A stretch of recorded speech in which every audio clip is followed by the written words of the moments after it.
এখন আমাদের দেশের লোকেরা শিরক কি জিনিস বুঝে না, নির্দ্বিধায় বলছে যে টিকটিকে টিকটিক করলো আমি ঠিক বলেছি। নির্দ্বিধায় ভাবছে যে ফরজ গোসল করে বেগুনের গাছে হাত দিয়ে ছিঁড়ে তোলা যাবে না। নির্দ্বিধায় বুঝছে যে গরুকে পায়ে লাথি মারা যাবে না। নির্দ্বিধায় বুঝছে যে চুলাতে পা লাগা ঠিক নয়। নির্দ্বিধায় বুঝছে যে ওর দাদি কুলা বুঝুন তো, চাউল ঝাড়ছিল, নাতি দৌড়া দৌড়াতে এসে কুলার উপরে চড়ে নিয়েছে, তখন বলছে বেয়াদব কোথাকার, কুলাতে পা দিতে হয় সর। আর দাদি মনে করছে ছি ছি ছি ছি ছি রে, কুলাতে পা দিতে হয় না, ভাতের পাতিলে পা দিতে হয় না, চুলাতে পা দিতে হয় না। কত যে দাদির কাছে সেরে কাছে আল্লাহই ভালো জানে। শিরক দাদি একটু বুঝে না। মহাস্থানে সিজদা করা মানত মনা, এটা তো বড় বড়।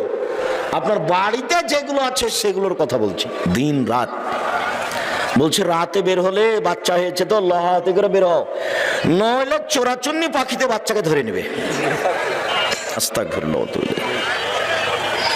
বাড়ি থেকে বের হয়ে গেছে তো কলম ভুলে চলে গেছে ছেলেটা, না আর ঘরে কেমনে যায়, না আর ফিরে যাব না। কি কুলক্ষণে বের হলো, কোন বেডি ছেলের মুখ দেখেছে, তাই আর তার কাজ হলো না। কত যে শিরক জাদু টোনা তো আছে, হিসাব নেই। এদেশের মাটিতে অসংখ্য শিরক। আর শিক্ষা প্রতিষ্ঠানের তো শিরক আছে। ও মা তোমার আকাশ তোমার বাতাস, ও কালিমা তোমার আকাশ তোমার বাতাস। আকাশ বাতাস কার? কালিমায়ের।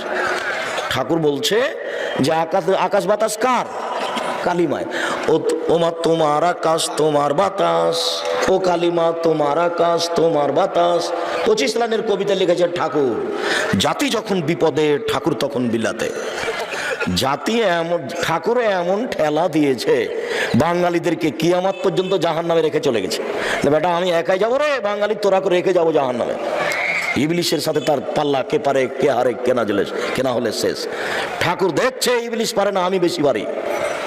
এক বাক্যে ইবলিশকে ঠগিয়ে ছেড়ে দিয়েছে। এখন ইবলিশ বলছে কাজ আমার হয়ে গেছে, যা আমি করতাম তুমি একাই করেছো দোস্ত, তুই আমার কত কাছের বন্ধু।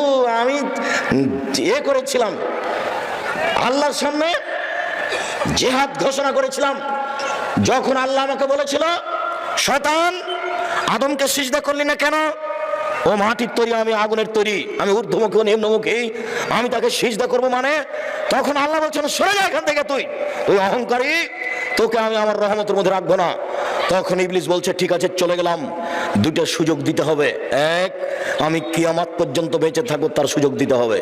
দুই, আদমের ছেলে মেয়েকে দেখে ছেড়ে দেবো কেমনে পাপ করে না, শিরক কেমনে করে না তা দেখে ছেড়ে দেবো, এই সুযোগ দিতে হবে। আল্লাহ বলছেন ঠিক আছে তোকে তাই দিলাম, নেন এবার। কতদিন পর্যন্ত ইবলিশ বাঁচবে? কিয়ামত পর্যন্ত।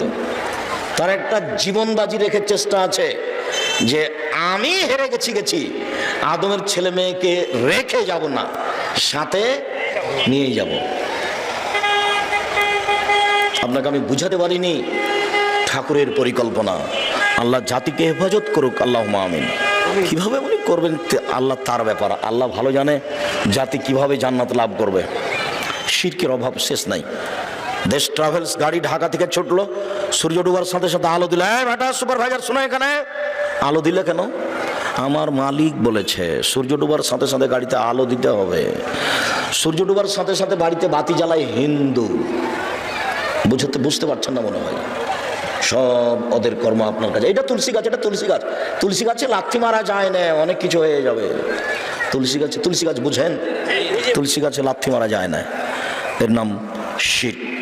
সম্মানিত দিনী ভাই বোন, লোকমান বলেন আব্বু শিরক করো না, শিরক মহাপাপ। দুই, বোনাইয়া আকিমিস সালাহ, আব্বু সালাত আদায় করো।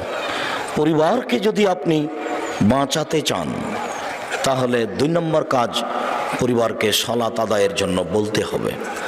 মহান আল্লাহ বলেন ইয়া আইয়ুহাল্লাযীনা আমানু কু আনফুসাকুম ওয়া আহলিকুম নারা, হে পৃথিবীর মানুষ তোমরা নিজেদেরকে এবং তোমাদের পরিবারকে জাহান্নাম থেকে বাঁচাও। নিজেকে জাহান্নাম থেকে বাঁচাবেন কিভাবে? পরিবারকে জাহান্নাম থেকে বাঁচাবেন কিভাবে? পরিবারকে জাহান্নাম থেকে বাঁচানোর 1 নম্বর কর্মপদ্ধতি, কর্মসূচি পরিবার যেন শিরক না করে। 2, পরিবার যেন সালাত আদায় করে। মহান আল্লাহ বলেন, অমর আহলাকা বিসসালাত ওয়াসতাবির আলাইহা, তুমি তোমার আহাল পরিবারকে সালাত আদায় করতে বলো আর নিজেও সালাত আদায় করো। আপনাকেই বলছি, বক্তব্যের সাথে মুনাফিকি করবেন না। আজ থেকে জরুরি জিম্মেদারি নেন যে প্রত্যেক সালাতের টাইমে ছেলে মেয়ে স্ত্রীকে নামাজ পড়ার জন্য বলবো। বলেন ইনশাআল্লাহ। এটা জরুরি জিম্মেদারি, বলতেই হবে, বলতে আপনি বাধ্য। চাঁপাইনবাবগঞ্জের ভাষাতে বলে ও তো করবে আর বাপকে করতে হবে। তার মানে আপনি তো আপনার ছেলে মেয়েকে বলবেন, আপনার বাপকে বলতে হবে, মানে বলতে হবেই, বাধ্য। প্রত্যেক দিন আপনাকে মধ্যখানে ছোট্ট করে একটা কথা মাথায় পড়লো, আপনাকে স্মরণ করাই আমি। নামাজ যখন দাঁড়াবে, সালাতে যখন দাঁড়াবে মুসাল্লিরা, তখন দাঁড়ানো জিনিসটি যে কত জরুরি, সুন্দরভাবে দাঁড়াতে হবে। এটা রাসূল সাল্লাল্লাহু আলাইহি ওয়াসাল্লাম 23 বছর জীবনে কোনো এমন একদিন সালাত আদায় করেছেন আর মুখামুখি হয়ে বলেননি, আপনারা কাতার সোজা করুন, প্রাচীরের মতো হয়ে দাঁড়ান, আপনারা কাতার সোজা করুন, প্রাচীরের মতো হয়ে দাঁড়ান। ওই যে দুইজনের ফাঁকা দিয়ে শয়তান প্রবেশ করছে, আপনারা ফাঁকা বন্ধ করুন। যে ব্যক্তি ফাঁকা বন্ধ করবে আল্লাহ তার জন্য জান্নাতে ঘর বানাবেন। যে ব্যক্তি লাইনের সাথে ফাঁকা রেখে দিবে আল্লাহ তার উপরে রহমতটা কেটে দিবেন। যে সারির সাথে লেগে দাঁড়াবে আল্লাহ তার জন্য রহমত চালু করে দিবেন।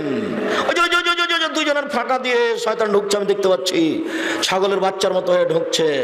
আগে পিছে হয়েও না, নইলে অন্তরে মতবিরোধ ঢুকবে, তখন সমাজে গন্ডগোল বেঁধে যাবে।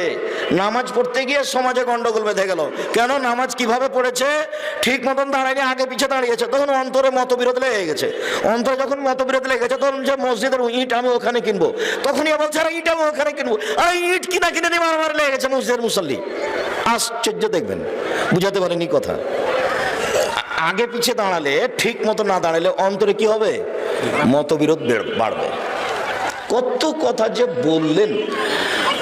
সালাতে নামাজে সারিবদ্ধ হয়ে দাঁড়ানোর ব্যাপারে রাসূল যত বলেছেন, ধর্মীয় সামাজিক আর কোনো কাজে তত বলেছেন, এটা আমি আব্দুর রাজ্জাক বিন ইউসুফ বুঝতে পারি না।